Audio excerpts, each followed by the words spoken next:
the next crisis is going to be the whole currency system. The eye of the storm, in my opinion, is the sovereign debt.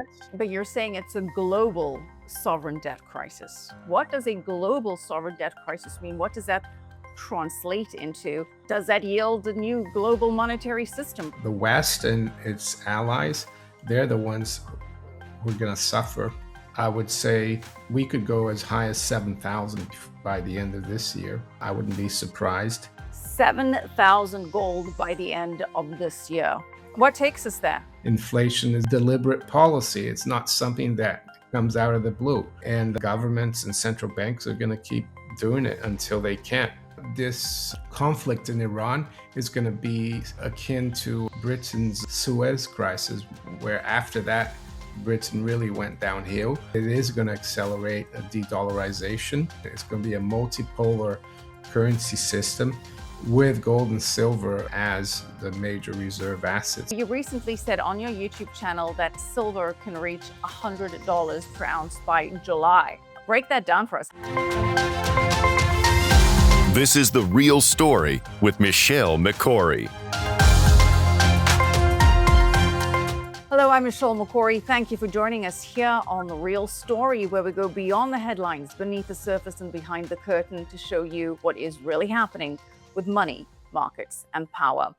And the macro picture is getting increasingly complicated. Inflation is heating back up, oil prices are surging, Treasury yields are climbing again.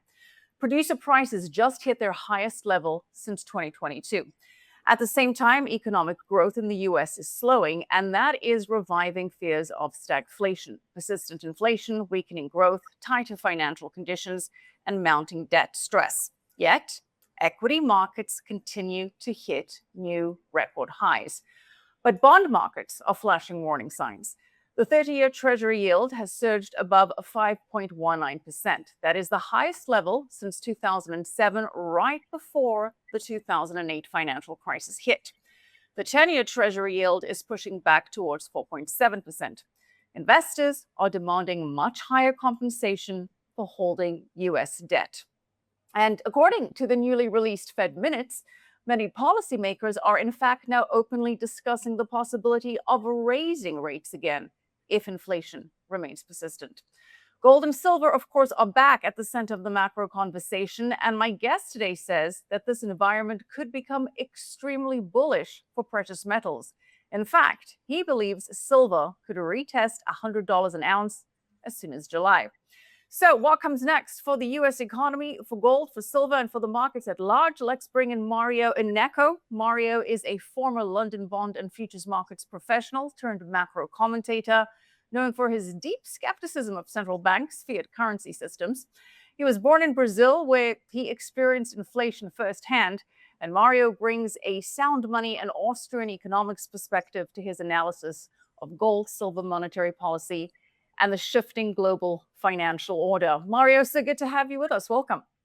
Oh, thank you. And it's great to speak with you, Michelle. It's a long time coming, Mario. I have, of course, watched your channel many, many times. You are also the host of Maneco64 YouTube channel, which you describe as the home of alternative economics and contrarian views. So let's dive right into it and start with that. What is your most contrarian economic view right now? Well, right now is that we're going to see a lot higher bond yields, and that gold and silver are not going to go down, that they're not higher interest rates or yields are not headwinds for the precious metals, mainly because we're in a bear market in bonds, and we have been since 2022. And if you look back at the early 60s to 1980, the 10-year yield went from below 4% to double digits, and gold went from 35 to almost 900.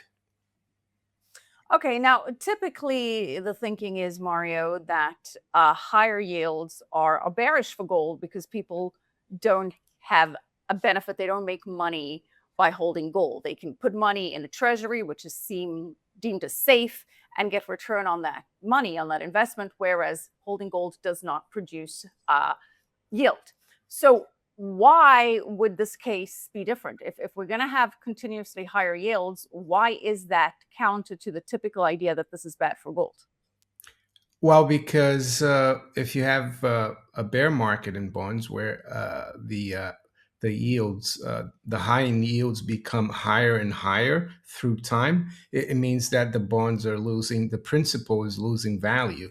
So if you buy a bond at 100, a 10-year Treasury note at 100, and the yields keep going up for the next 5 years, your capital might become worth like 60 cents instead of 100 cents. So yes, you're going to get like a coupon, but it's not going to make up for the loss in the principal. Prior to 2020, like since the early 1980s, yields were making lower lows and lower highs. So when yields went up, people knew that that was a kind of corrective move, and that eventually yields would go back down to help the economy. They would go up when there were price pressures, and then would go down, and bonds stayed very firm. And over time, of course, these yields became lower and lower, and that helped bond prices.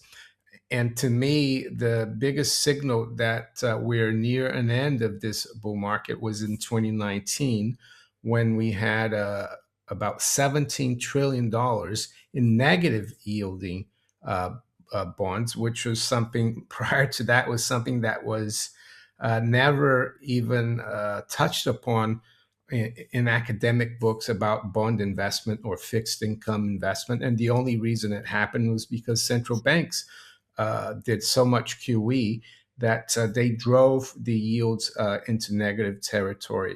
And I warned back then that that was a sign of a huge bubble and that bonds would turn, and they have. So that's basically why. I can understand the argument that you made there. People say that high yields, you don't get the income in gold, so you put your money into bonds. But if the value is going down and investors are moving away from bonds like they are, especially treasuries, yeah, it's not going to end well for bonds.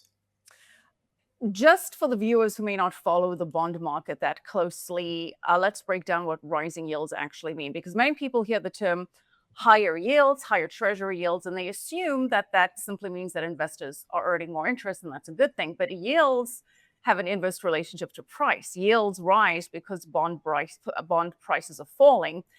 For example, so if investors no longer believe a bond is paying enough interest relative to the risk of holding it relative to inflation or the risk of giving that loan to the government, they sell the bond. And as the price of the bond falls, the effective return or yield rises. So in many cases, rising yields can reflect declining confidence, rising inflation expectations, or growing concerns about government debt and fiscal stability. And that's what we're starting to see here. And, we get people glaze over when they hear about treasury yields in the bond market.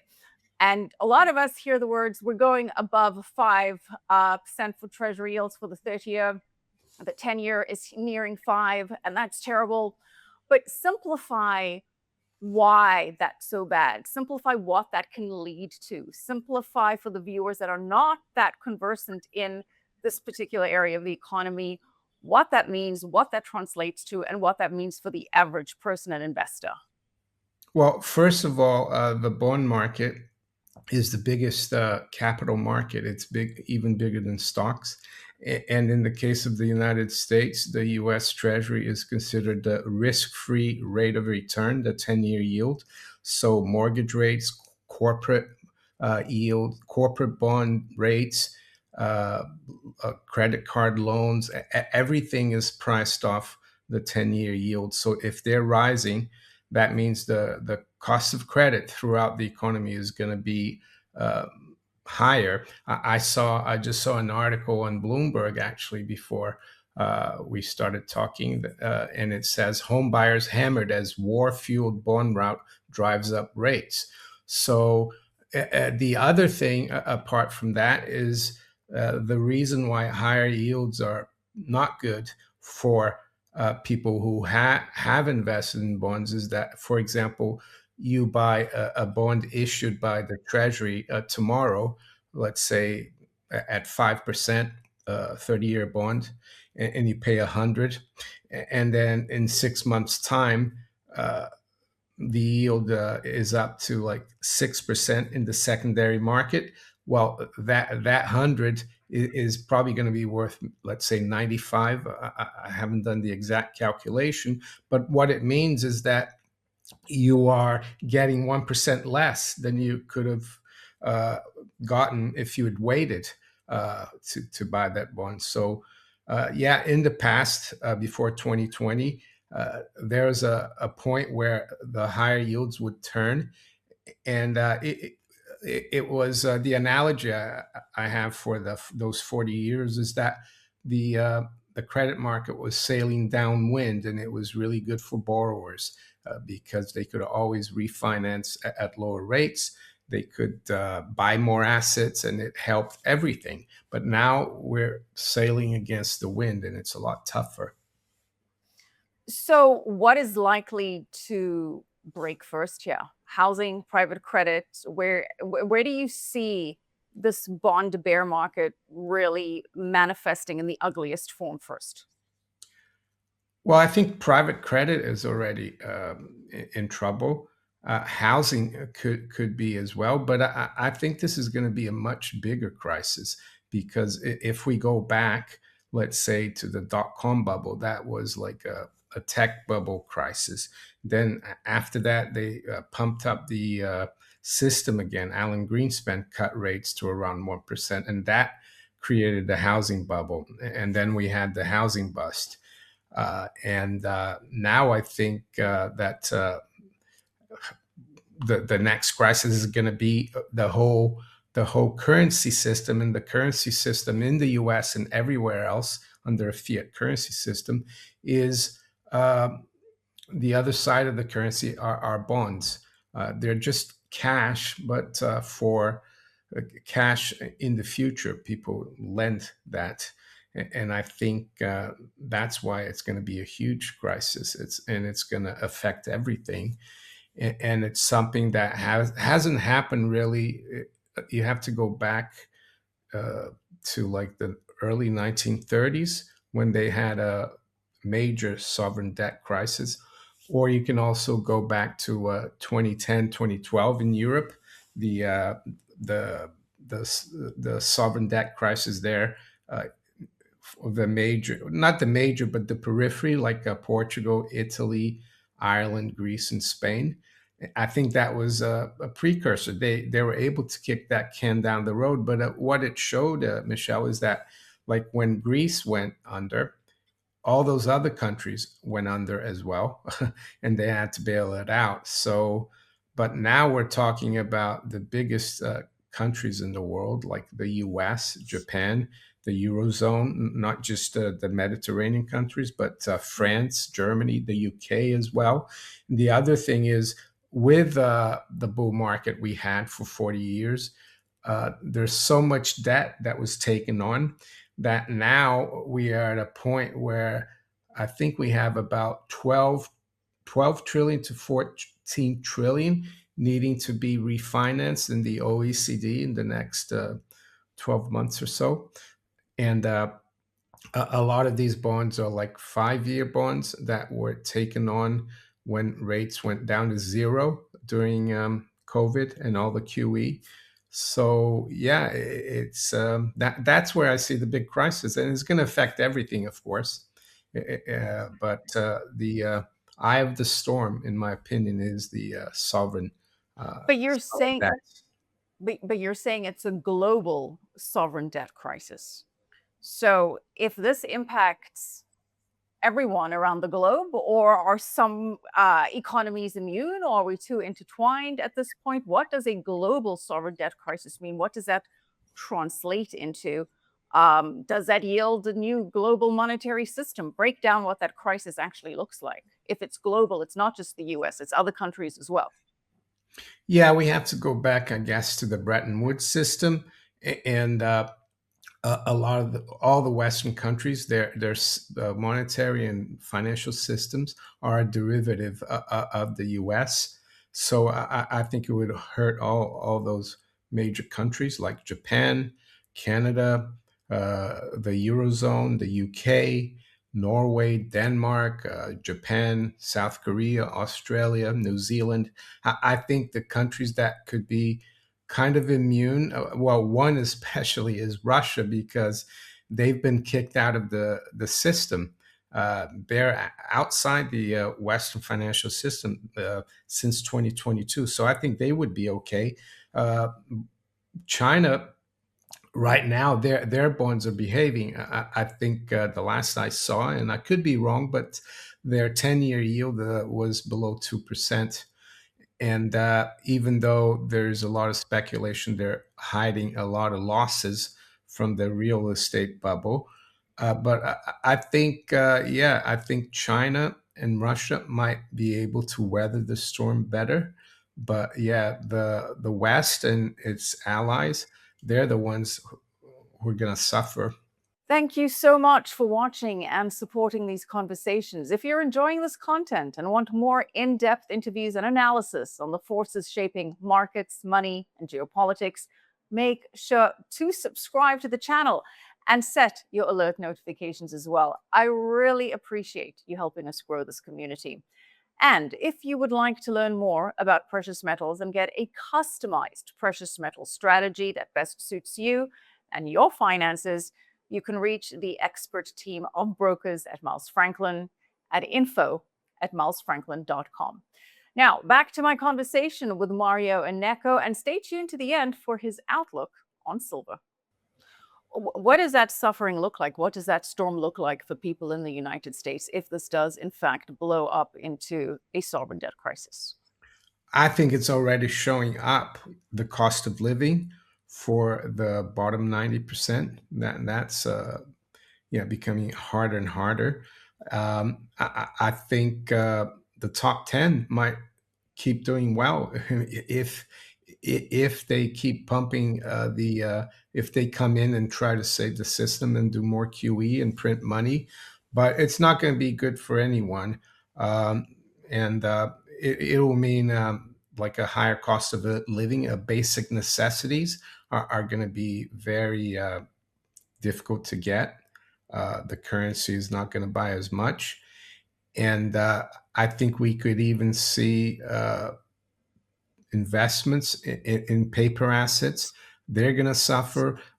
That's why I'm positioned in gold and silver, and also hard assets and mining companies. I think, yeah, the commodity and hard asset space has been neglected for too long, and there hasn't been that much investment in production and exploration. So yeah, when people let's say take a small, even small percentage of all the funny money that's going into tech and everything else, real estate and private equity. They take a little bit of that, and they're already starting to do that, and they put it into gold, silver, and other commodities. It's going to make a huge difference to those prices, and I think that's the way it's going.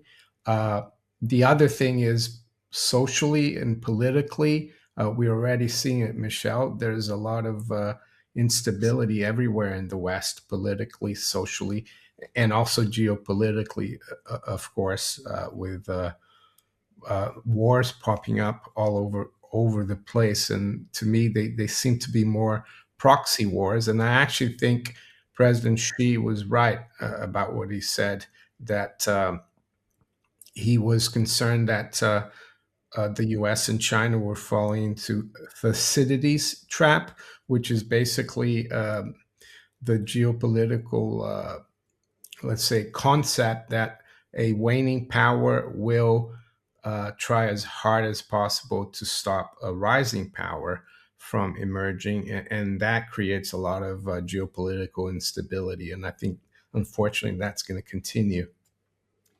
Yeah, and that has certainly been the thesis of Ray Dalio. That is, one empire starts to lose its place at the top, it creates conflict and chaos, and that may be what we're seeing right now. And before I get to the war in Iran, and before I get to your outlook on gold and silver, you mentioned that in this environment, you see paper assets declining. Does that mean equity as well, like the stock market? Because with this background, we still continue to see soaring equity markets.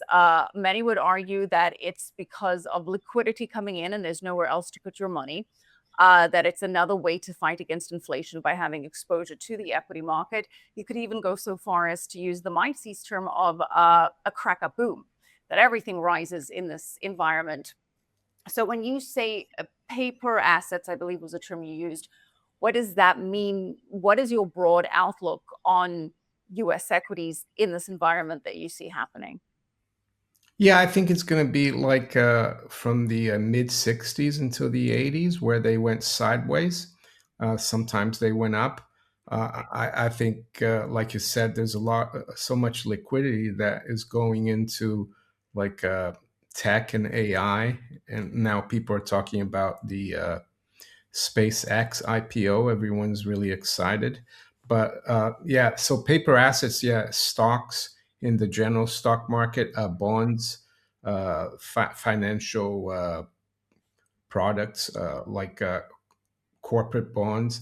But what I think is going to happen, from the mid 60s to the early 80s, the hard assets are going to outperform the paper assets. And eventually, I see for example, the Dow to gold ratio going a lot lower because in 1980 it went down to one. Right now, I think it's just above 10, but it's been as low as nine recently. And so that's how I see it. I think holding stocks, techs, and bonds uh, in the next 5, 10 years, it might not lose you any, let's say, nominally a lot of money, but in real terms, in terms of gold, silver, and everything else you need to survive, it's going to lose purchasing power, the currency that is. How would you define hard assets? Well, assets that are you have to get out of the ground, that you have to work hard to like produce. It's not like derivatives or bonds, which are just a loan that you can create, like governments can create out of thin air. Commodities, commodity money, physical gold and physical silver. Those are hard assets to Does me. does real estate count as a hard asset in your book here?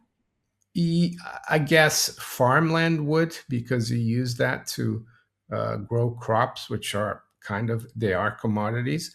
But yeah, I think real estate, if you don't, if it's not leveraged, if you haven't borrowed that much on it, it should be fine. I mean, over time, it's always something that is good to have. But what I think the people that might get hurt are people who leverage to flip it and stuff like that. That could be in trouble, because if yields are going up, it's going to hurt people with debt. So if you had to crystallize your macroeconomic outlook into a couple of sentences, where things are now and where they're going, what would that be? What is your macroeconomic outlook in that time frame?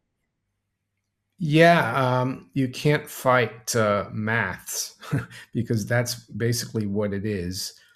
We have a debt based system, and the debt is growing and grew a lot over the last 45 years.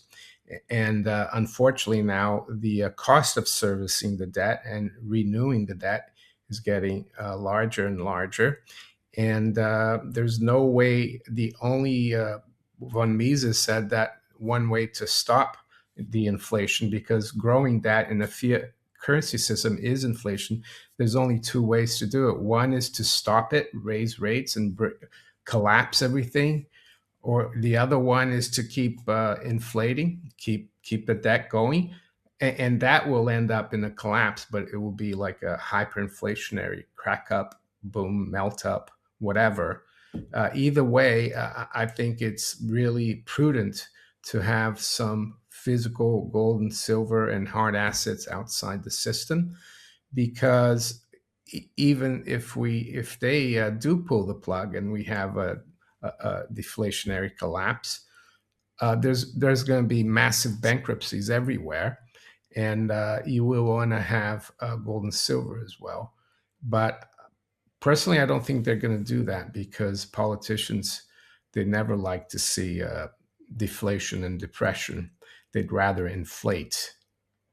Right. Debase the currency, devalue the currency, hence your outlook for gold. So let's get into some price outlooks, and we'll start off with gold. Where do you see gold ending this year, and where do you see gold in 2 years' time, and then in 5 years' time? Yeah, I mean, I was thinking earlier today, I think, and it might sound not very specific, but uh, I remember after the 2024 election, gold had gone up to 2,800, and then it dropped to 2,500 after the result. And a lot of people were worried. And here we are now at 4,500 almost, I think, near there. So 2,000, almost $2,000 higher. Um, but if I had to pick a number, I would say we could go as high as 7,000 by the end of this year. I wouldn't be surprised. And in 2 years' time, we could be even at 8, 10,000. I wouldn't be surprised. 7,000 gold by the end of this year. What takes us there? I mean, if we're not, what's the narrative? What drives us there?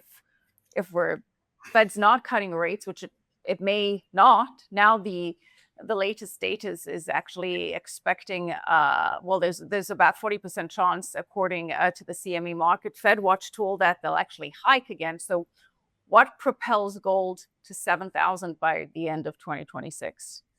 Well, I look at that on a technical basis. I look at technical analysis as well. So I think it could be fairly easy to get there if we go through the old high at 5,600. And if you look at the bullion banks, even though I think the bullion banks have been following them for since 2002, and I always found that their forecasts were very conservative, and they always had to revise it higher, with the exception of Goldman Sachs, the, who see gold at 5,400 at the end of the year. Most of them see it around six, and even higher than 6,000. So that's why I think 7,000 wouldn't be a stretch. But in terms of what might drive it there, it's difficult to say, because a lot of people thought at the beginning of this war against Iran that gold would go to the moon, because oil would go higher and it's a safe haven. And it hasn't really done that, even though we're still up on the year. So, yeah, all those reasons you said, that they might hike rates, might not be, let's say, positive for gold. But I think a lot of times you get something like that, and it's like it's already priced in, because people are looking at it already. So, yeah, mostly technical, but fundamental. Yeah, it's difficult to say, Michelle, because right now everything is so uncertain uh, between the U.S. and Iran, and this conflict, that if there is a resolution very soon, yeah, it might help things. It might drive oil lower, and it might make the central banks hold off from raising rates.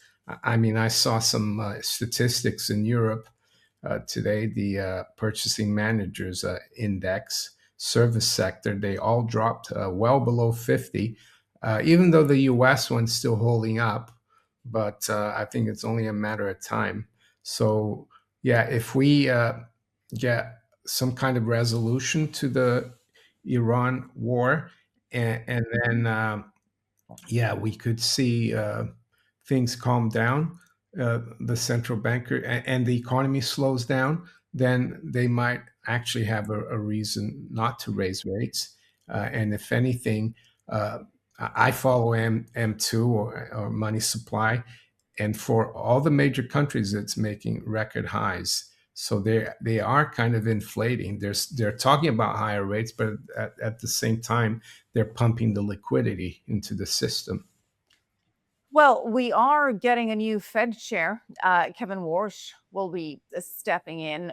Do you see him impacting things? I mean, he's come on board, and at first he wanted to be conservative, counter to what President Trump had been urging Fed Chair Powell to do.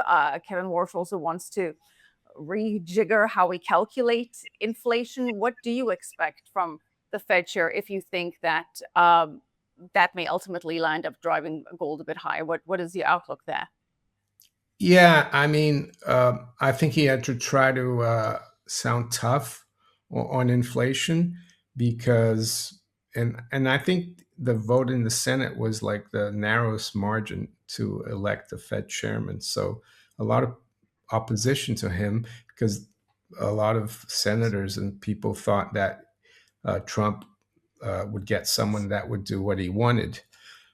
So yeah, he had to sound tough that he was independent.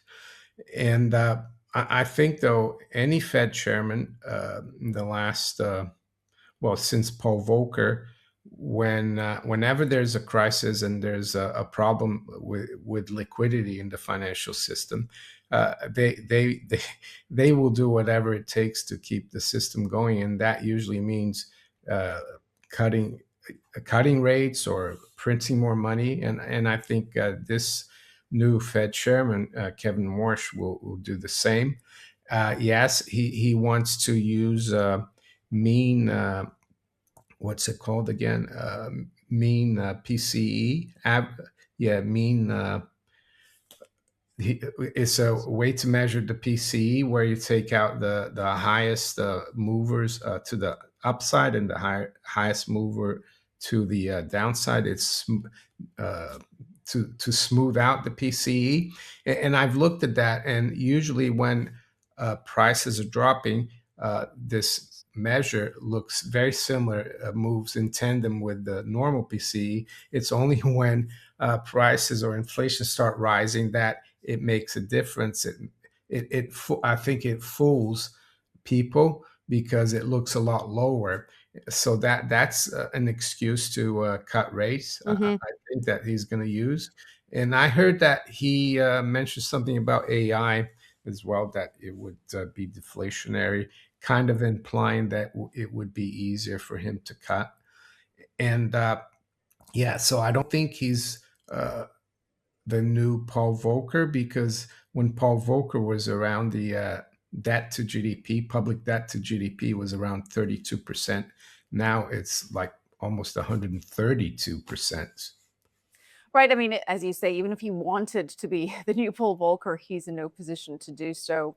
And look, whether it's Warsh or any other Fed chair, the way that we get the inflation data presented to us has always been manipulated and sanitized and not quite exactly as what it is. So this could just be another way to make it look even prettier and allow for different kind of action. But at the end of the day, people still see what inflation is. They feel it when they're making their purchases. As we know, the government data on inflation, well, I'm sure most of the viewers of this channel raise a very skeptical eyebrow whenever it comes to data, regardless of the administration coming out of there.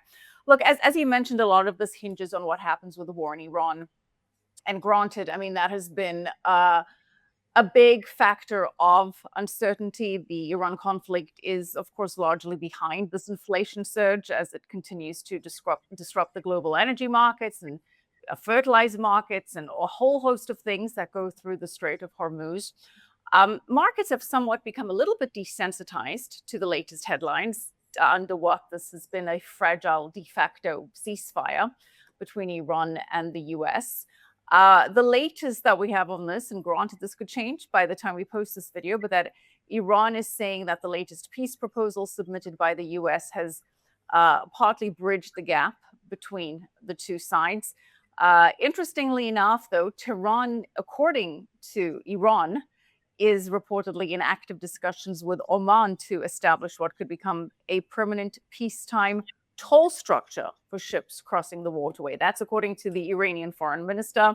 This has not been confirmed by Oman. Iran has also reportedly established a new regulatory body called the Persian Gulf Strait Authority, or PGSA, requiring ships to submit extensive cargo ownership, crew documentation before receiving authorization to transit. And there are reports that Iran and some trading partners are increasingly using Bitcoin to grant safe access. They're using Bitcoin to purchase insurance to go through the Strait of Hormuz, Bitcoin and other cryptocurrencies. Again, President Trump earlier this week said he would take military action again. He subsequently stepped back away from that, saying that Gulf allies have urged him not to do so at this point. How do you see this Iran conflict playing out from where we are right now? Because as you say, this is what hinges on the Fed policy. So much of the global macroeconomic picture hinges on how quickly this conflict is resolved or what the next move is. How do you anticipate this playing out? Yeah, I think Iran holds the most important card, and that's that they don't have a problem with just time. They can keep holding off the U.S. and the longer it drags on, the worse it is for the Trump administration, especially with elections coming up in November, the midterms.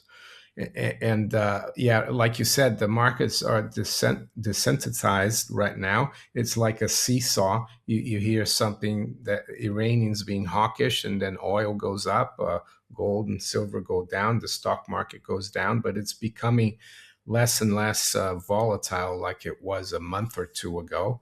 Uh, and yeah, I think eventually what will happen is that yeah, they'll come to an agreement, and I think President Trump will say it was a win, even though it might not be a win. Really, I think Iran has said that in the nuclear side, the uranium enrichment side, that they're not going to give that up, and they're also looking for like compensation, and I think also some of the funds that the U.S. has frozen. And I even heard that a proposal that the U.S. would pay that in tranches, like 25%. So they're kind of they're not as hawkish, and I think the U.S. realizes now as well that unless they have millions of troops and they invade Iran and take over that country, it's really hard to beat a country from the air, just bombing them.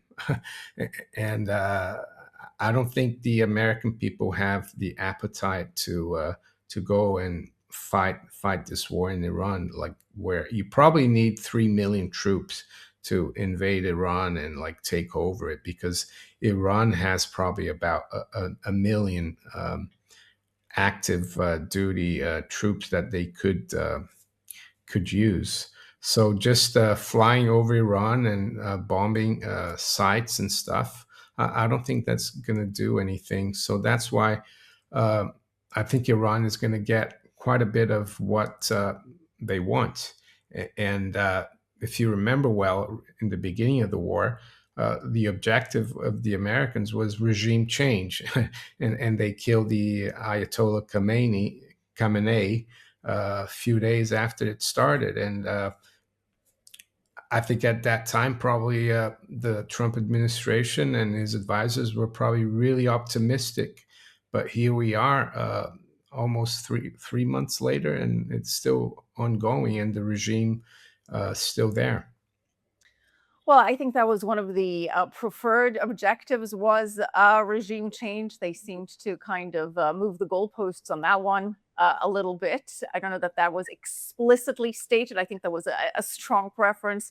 One of the very clear objectives was to rid Iran of its nuclear capacity, as well as significantly debilitate its missile capacity, which would ensure that should they try to get nuclear weaponry in the future, that it would be a lot harder to do if they did let the missile capacity continue.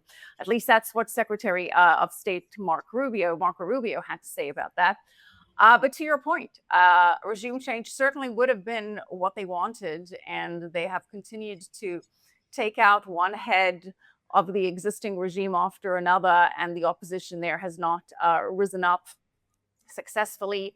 A lot of it due to the oppression of the regime of the people on the ground, but nonetheless, that result does not seem to be coming through for the Trump administration. And so you're thinking that a ground invasion is not going to happen. No one has the appetite for that, especially with elections coming up, and that some kind of deal is reached, one that would be presented as positively for the Trump administration, regardless of whether it is or it isn't. What does that mean, though, for how the rest of the world perceives the United States and the dollar and the ability of the United States through its military might to secure these geopolitical pathways, which is one of the reasons that the dollar is, in fact, the global reserve currency here. So, what do you think that means for the trajectory of the dollar? Well, I think it's an even another nail in the coffin of the power and the power of the dollar in the United States. Yeah, if they fail to get their objectives in Iran, and I think the rest of the world will see that. Maybe Trump's base, his supporters, will buy into the narrative, and I think that's what he cares about, really. The other thing I didn't say as well is that apart from needing millions of troops to go and try to change the regime in Iran, like they did in Iraq in 2003. America's allies are not really; they don't really have the appetite for helping. And even though the U.S. says that the Strait of Hormuz is a lot more important for Europe and, let's say, some of the Asian countries, and that they should do something about it. A lot of them say, well, the only reason the strait is like closed or very difficult to go through is because you guys started the war. So yeah, there's not. Yeah, that's why. Yeah, so the dollar and the reputation of the U.S. Will be hurt badly if they don't really get their objectives. And if you remember, last year they had that 12-day war, and Trump said that they obliterated their nuclear program. So uh, people are like waking up to the fact that, um, yeah, you can't really trust what the Americans are saying. So, what does that mean when we say it's not good for the dollar? Does Well, that yeah, it's just that the less clout you have around the world, and the less uh, your allies are behind you. what I mean, does practically, does this accelerate the Yeah, de-dollarization process? Does that mean central banks continue to buy more gold? Does this accelerate a potential change in a global monetary system? Does this accelerate the status of the demise of the status of the US dollar as the global reserve currency? Um, Unless something dramatically changes here with this war, it looks like we're headed in that direction. So, give me your outlook on the global monetary system, let's say in 5 years' time and 10 years' time. yeah. So I think this conflict in Iran is going to be akin to Britain's Suez crisis, where after that, Britain really went downhill. The pound wasn't as important anymore. And like you said, it is going to accelerate a de-dollarization. Uh, and the other thing is that countries will want now a neutral reserve asset, and that's what gold and even silver are to some extent. Hmm. So in 5 years' time, I see gold and silver being a lot more important, but also for countries, they're going to be dealing more in their own currencies, and especially still dollars, and also yuan and the euro, and maybe some other currencies. That's how I see it. So it's going to be a lot more decentralized. It's going to be a multipolar currency system with gold and silver as the major reserve assets, I would say, because why would you want to finance the US, or why would the US want to finance China by holding their treasuries, or vice versa with the EU? So yeah, that's how I see the world system. Well, it might not even be a system. It might be just like it just evolves like it did in the 19th century. Elaborate on that. Yeah, in the 19th century, we didn't have international organizations like the IMF, the World Bank, and countries just traded, and they settled their surpluses and deficits in gold. So Hmm. it wasn't really a system. It was just countries trading, and yeah, that's how I see it. Maybe the BRICS might try to like make it more of a system. But in a way, I think that's good. It's just a free market in money and trading, and yeah, and going back to real money. After all, it was J.P. Morgan who said that gold is money, everything else is credit. Hmm. So a more fragmented multipolar world with multiple currencies operating, but gold ultimately being that neutral reserve asset. That's certainly a topic we explore extensively on this show, as well as how you make physical gold more operable in this changing digital world. And we've talked about that at length also on this program. But we're running out of time here. And of course, you mentioned silver. So I have to get back to that silver outlook that I mentioned at the top. And Mario, you recently said on your YouTube channel that silver can reach $100 per ounce by July. That's very soon. We're at a rock. What did we say? $76 right now. Break that down for us. How does silver reach $100 by July?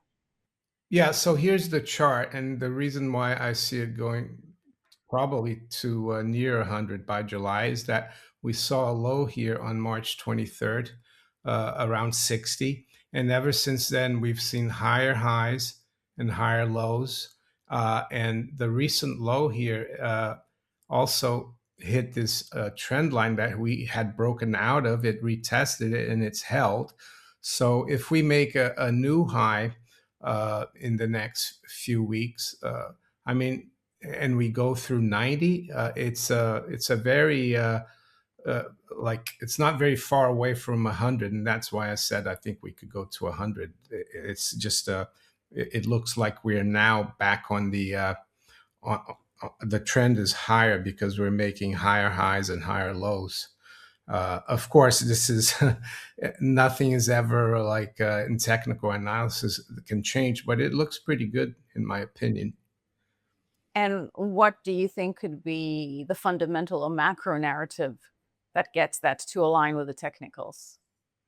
Yeah, I guess it would be like the some kind of settlement in this Middle Eastern conflict. Hmm. Yeah, that would help silver, because silver and gold have been like every time things get worse geopolitically with that war, uh, oil goes up and gold and silver get yeah, they get hit hard. So yeah, I would think it would be pointing to some kind of resolution of the conflict. Before we get more into price forecasts, I believe that you said that you have some sources that are indicating that central banks and sovereigns in the Middle East are buying silver as a monetary asset. Correct me if I'm wrong, and if not, please elaborate on that. Yeah, I mean, I've been hearing that since last year, like the second half of the year, that they've been buying not just silver but gold and physical.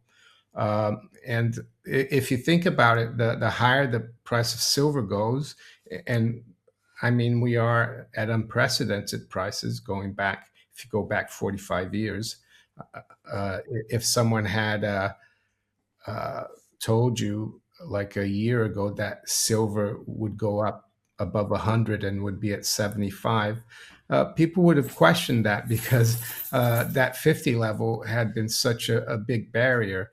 But the higher the price goes, the more interesting it becomes as a reserve asset because it's more interesting to hold gold in the central bank vault if it's at 150 or $200 than it is at $20. So it's less bulky. And I think the other reason they're buying physical silver is because there's a there's a realization that countries need to safeguard uh, like real things, real raw materials uh, for developing new technologies, AI, and also for electrification, especially with what's going on in the Persian Gulf or with the Strait of Hormuz. Uh, I think like China has proven that they've rebalanced their energy like infrastructure quite well. They're doing a lot of let's say they're moving towards EV a lot in China, and they actually use thermal coal to power their electric power for the EVs. Of course, in the West, we're not doing that because we, especially here in the UK, we're into this climate change uh, thing that we can't use coal. Well, that's a whole other conversation, amongst other things that are happening in the UK. Some other very, well, some policies that I certainly don't agree with. But again, that's a whole other conversation. But let's bring it back to silver. I get the idea of resource nationalism, and I get the idea of countries doing that and protecting those kind of assets. But I believe you said that it was being viewed as a monetary asset and hoarded on that level, according to the reports that you have. Can you expand on that a little bit? And if so, if that trend continues, is that one of the narratives that becomes so bullish for silver? I think so, yeah, and it's both monetary and also for resource Industrial. nationalism. So yeah, and I think also it's going to be a big part of the monetary system, if you want to call it, for China's really they're the ones leading the BRICS, and they've been buying a lot of silver as well. I think in March they bought a record amount of silver, and yeah, and I've in India, even though they they're asking people to stop buying gold and silver, they did make silver from I think April 1st. You can use it as collateral for Yeah. loans, so it's becoming much more important. And I think it could be the same thing for these countries and China. Um, I mean, you look back and historically, I think China, the word for bank is silver. The word for money in many languages is silver. So why not go Right. back to it? And it does have that unique dual identity of being an industrial as well as a monetary metal, and the industrial uses for silver continue to increase from electrification, weaponry, AI, data centers. Again, topics we've expanded and discussed at large on this channel and on this show. Let's get back to some of these price forecasts as we wrap up here, because it's fascinating to see some very dramatically bullish forecasts coming out of Wall Street when it comes to silver. Bank of America recently issued one of the most aggressive institutional silver calls that we've seen in decades. BOA is saying that silver could potentially trade anywhere between $135 and even $300 per ounce by the end of 2026, under what they say is an extreme upside scenario. And their thesis there is based on the possibility of a massive compression in the gold to silver ratio combined with a tightening physical market and gold potentially moving towards 5,000. We've got Citigroup, Mario, also highly bullish. They're projecting silver could reach between 110 and $150 per ounce later this year. They're citing several physical shortages in key global trading hubs. Goldman Sachs says silver could average between roughly $85 and $100 per ounce, largely driven by structural industrial demand tied to electrification, solar, AI infrastructure, and the broader energy transition. JP Morgan sees silver remaining historically near the low to mid $80 range through the year end. Those are the bullish voices. What do you make of some of those forecasts? You said you see silver hitting 100 by July. If that happens, where do you see silver by the end of 2026? Yeah, I mean, I agree with Bank of America. I think if we break 121, which was the high at the end of January, it will go very quickly up to probably like 200. So maybe not 300 like Bank of America sees it, but why not 200? And I think in the last few months, since the top in gold and silver, the euphoria and the froth has been taken out of the market. And yeah, people, there's a wall of worry right now. I think there's a lot of worry. A lot of people, yeah, concerned that it's going to go lower. And usually that's a good thing. That's a reverse indicator for the sentiment being low. And I saw the other day as well, Michelle, that I think Bank of America bought a big chunk of a silver mine as well. Mm-hmm. I don't know Yeah, if you saw that. So I did see that. So to be clear, you're saying silver $100 by July and $200 by the end of 2026. That's your outlook for silver right now. yeah, I mean, if we break 120, it could very easily go there. I think it's possible. Yeah. How does that fit into the sort of stagflationary issues that we discussed at the top of the show? Slowing economic growth, obviously rising interest rates could, if that happens, cutting rates could play into the silver idea. But how does this rising silver price play into that bigger macroeconomic picture and the concerns that you had about stagflation, Well, given the industrial aspect to silver? yeah, yeah. I mean, back in the 70s, you had stagflation and gold and silver did well. So that's why I see it doing well. And I think the central banks and governments, they don't want the economies. They hate recessions. We never have a recession for more than a few months. So if the stag part of stagflation gets worse, they will make sure that things get back on track. And I think that's why, yeah, silver will do well. Plus, you were talking about the structural deficits that silver, 6 years, I think, of deficits. Uh, and there's not that many new, like pure play silver mines coming for production. It takes years to develop, explore, and develop the mines. So, yeah, the setup is really good for silver. And like you said, the gold silver ratio is still, up until a couple of weeks ago, it was coming off. We've come back up a little bit. I don't know if it's around 60 or so, but there's potential for it to go a lot lower. It was at 30 in 2011, but as you know, probably historically, the last, well, 2000 years, the average is more like in the teens than where we are.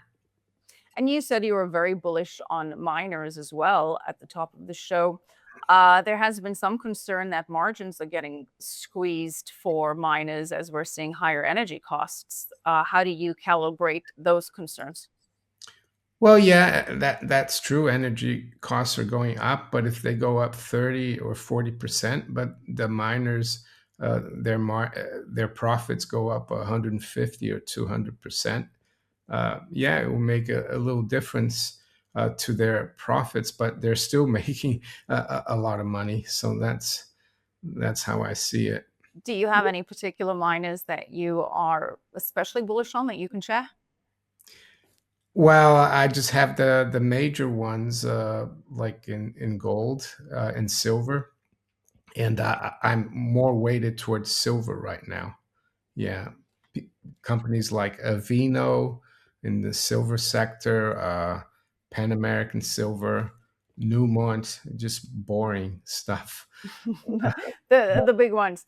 All right, Yeah. Mario, we are really out of time now. So as we wrap, give me your point of highest conviction. Oh, well, yeah, the point of highest conviction is knowing what I know about like inflation and the Austrian school and what von Mises said that inflation is a deliberate policy. It's not something that comes out of the blue. And governments and central banks are going to keep doing it until they can't. And yeah, the best financial insurance for that are hard assets, especially gold and silver. All right, Mario, thank you so much. Where can viewers find more of your work and Yeah, on follow you? YouTube at Maneco64.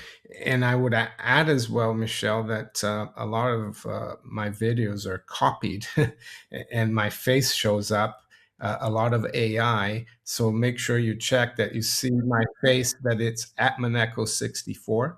And I'm also on X Right. at Maneco64. I'm fairly active on X. You know what they say, Mario, imitation is the sincerest form of flattery. So, but I hear you. I hear you. A lot of imposter accounts that we have to deal with as well. But thank you again so much, Mario. Really appreciate your insights. Thank you again for joining us, Mario Innecco. You're welcome. And as always, thank you for watching. Thank you for spending your time with us. We know your time is valuable, and we certainly appreciate you choosing to spend it here with us. If you enjoy our content, find it informative, interesting, educational, even entertaining, or hopefully all of the above, please make sure to share it with friends and family and help us grow this community. And if you haven't already, please subscribe. Also, if you would like to learn more about building a precious metal strategy, you can reach out to info@milesfranklin.com. There is a team of specialized advisors and brokers that can guide you personally. And if you mention my name, they will give you an extra special deal. Also, check out the website, milesfranklin.com. As always, leave us your comments. We do love hearing from you. Feel free to praise, whine, or just opine. From me, Michelle Makori, and the rest of the team, we'll see you next time. Until then, stay sovereign. This is The Real Story with Michelle Makori.